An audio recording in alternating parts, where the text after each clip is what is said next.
এই যে আমান ভাই চলে আসে, গরম কিন্তু আগের মতো স্বাদ নাই।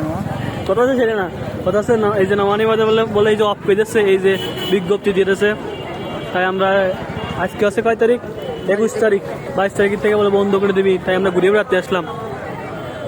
টাকা পয়সা নেই, খাতে পারতেছি না কিছু, তাই দেখে টেকে আমরা চলে যাবো।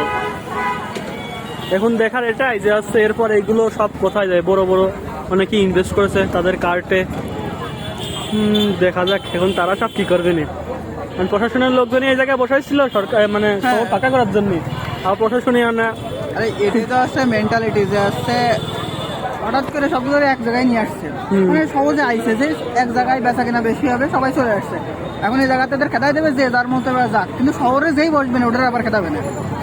মেন পয়েন্টে যারা আগে যে পয়েন্টে ছিল এরা, ওই পয়েন্টে যাওয়ার সাথেই এদের খেদাবে যাবে। মানে এটা বুদ্ধির চাই যে এমনি খেদালে ওরা বলবে কই যাবো, এক জায়গায় নিয়ে আসছে, নিয়ে আসলে সবাই একসাথে খেদাবে না।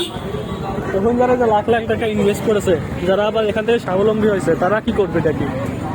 ওরা আর কি করবে, আবার বিক্রি করে দেবে। আমি কিনবো 10 টাকা 20 টাকা করে যদি বিক্রি করি। মজাক সেটকে, যাই হোক 10 দিন সময় আছে শুনলাম এসব কার্ড সব সময় সরাই দেওয়ার জন্য, এখন দেখা যাক।